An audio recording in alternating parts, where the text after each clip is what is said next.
is today, right, or the last 100 years. What is going to happen now? Now, right? So where are the real maths taking place, right? Why are the real maths taking place? And this chart is significant because we have actuaries. We have actuaries in our midst, right? People in Munich Re, people in EXA, people in the marketing consulting, which is a subsidiary of SCORE, I can't remember the name of the company, were giving presentations.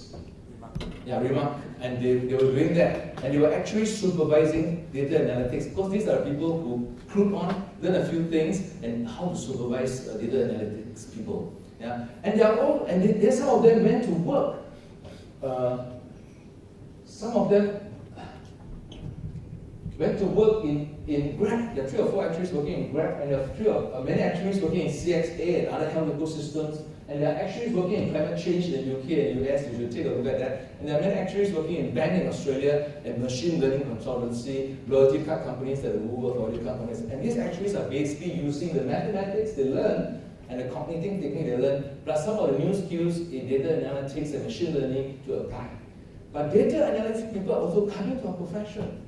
To take away our work, but their science is there, but actually it's science we need to acquire. Science we need to acquire. So in Berlin, I was in a panel session with all the presidents. I was one of the participants. The panel session represents all the US, UK, Australia, Japan, Europe. And they showed us this graph, right? So we have industry knowledge and appreciation of risk, this is what actuaries are. And we have data skills, but based on the old data. But we don't have the new data. The new data is really data analytics and machine learning, going into artificial intelligence, which is about new era statistics. So actuaries need to go to that space to protect what we do, but also to enable us to go into new areas,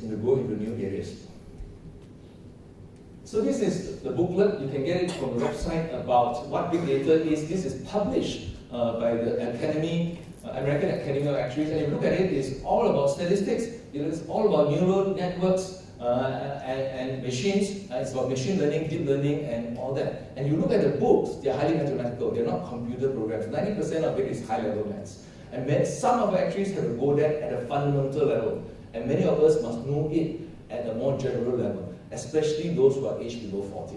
Especially for those who are aged below 40. So this is the things which we talk about, and in the same booklet, we talk about all these hailings and where they can be applied. But that betray the people who wrote this booklet, because this is the mindset. This is the mindset of a proprietary product and services company. Because if you go to network companies, they won't use words like that. They will use words like users, advertisers, payers, app developers, publishers, content, audience, social interaction, and all that. It's slightly different words, but it's okay. We're making a start. We must be able to think in terms of networks and platforms, which is also another strand of competencies we have to acquire. So then I go back to my main slide. Right? So the people who attack us, but we can also apply the skills and protect us and go to new domains. So that is a two-sided argument. But there are many actuaries in our audience or in our world who don't work as technical actuaries. They are CEOs, they are head of operations, product marketing team, head of sales. Good for them, because they have skills like business acumen, delegation, communication, and this Chieh society actually is all encouraged to do that. But in the new world, there are additional strengths, and they are slightly different, right? If you want to be, if you want to thrive as a general manager and as a thinker. So the first strength, which I want to talk about, is the extension. The extension of data analytics, machine learning, natural language processing, or AI. Just think of it as the successor to our own arithmetic. Successor. If Reddington is alive today, or William Morgan is alive today, Richard Price is alive today, they know that the world requires a different treatment. The data we use today are very structured data. Very structured table. You remember Gomper's curse, Macon's curse. Richard Price used the data from Northampton and all that and looked at beautiful tables, mortality and morbidity. But you know full well that is not going to persist, because unstructured data and big data will come into play. Yeah? And things are no longer going to be single interest rate, it will be multiple interest rate. So the modeling has to be very dynamic. So if Richard Price was alive today, if James Dodson was alive today, his definition of actuary is that you must use the most modern of mathematical methods to solve business problems. So our actuaries today, the young actuaries of today, and the vision of the profession must be using the most modern mathematics to solve the problems of business, especially when the domains of business is changing dramatically. We cannot rely on the mathematics and statistics of yesteryear or century and hope that it will be a safe and secure box forever, because it will not be.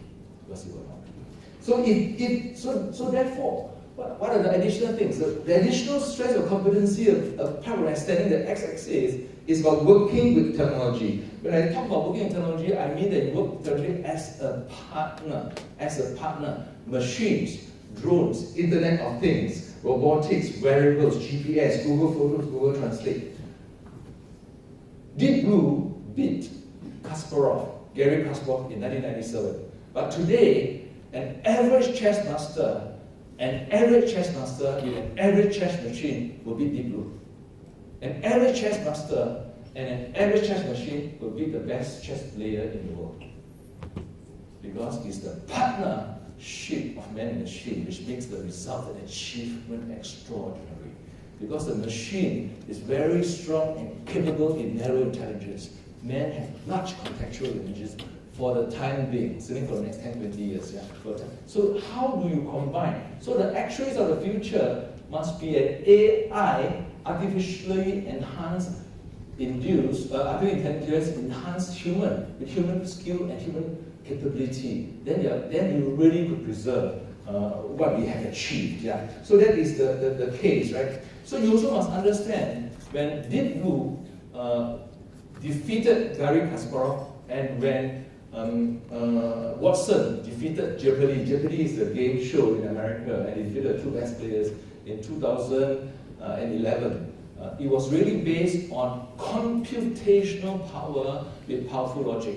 But last year, AlphaGo, which is Google's DeepMind's program called AlphaGo, beat Le Sedol of Korea, which is the grandmaster in Wei Qi. But the boundary shifted. Because in the first two exercises, it was raw computational power. But when AlphaGo beat Le Sedol, it was no longer just raw computing power because the combinations of those is infinite, largely infinite. But it was based on intuition and creativity. And because they were able to mimic the neural networks, we are intelligent because of our neural networks. And our brain is a function of biological algorithms and chemical algorithms and the neural networks. But intelligence is substrate independence. Ours is based on biology and chemistry, but you can repeat the intelligence and neural networks and deep learning in a silicon-based chip. And that's what happened. And the moves come out by the program was creative, intuitive, it was not logical. So therefore, you should look at it at YouTube, 1 hour show. If you're not into AI, that is the first thing you can read and will inspire you and engage you because it's engaging and it's interesting. I would suggest that you strongly do it. The next competency is about communication. But here communication is about communication in social networks. You still got to write your speeches well, you still got to do your presentation well. But more important, are you able to communicate in social platforms and understand the dynamics of platform systems and ecosystems, because the communication is very different. It's no longer hierarchical, it's network. So think about it, right? Think about FANGs, right? The Ant Financial, Tencent, Amazon. That is how amazing it is. All our insurance companies are doing the right thing. But what they are doing is still a proprietary product and services company. What they are doing is applying digital lipstick, what they are doing. But the real transformation is really on the platform company. And you can see the difference in language, the difference in approach, and the difference in inspiration. Multi-disciplinary, how you cannot stay in our silo. Cannot stay in our silo. What will collide with our silo is things like behavioral finance, climate change, genomes, genetics, demography, and all that, blockchain, all that we must get into that space because the work of the future is going to recognize less of the boundaries which we have constructed. So, and the last one is about mindset. The mindset which we need to have is one of genuine curiosity. Because if you have curiosity, everything is large step is done. The next thing is about adaptability. And we are not necessarily very adaptable. Yeah? And the last one is a growth mindset. So curiosity, adaptability, and growth mindset. And you can ask me later about what they make of, what they constitute. And actuaries are great in many ways. We have a lot of elements of growth mindset because we fix a goal when we were 10 years old, 15 years old. We want to be an actuary. We want to have a safe, secure box. We work very hard. And the danger is to think that it's a fix. The growth mindset basically says nothing is fixed. Everything is changeable, but you can do something if you apply mastery. So don't say that you're good or you're bad. You're only as good as you apply effort. And actuaries have us enabled to come to this space.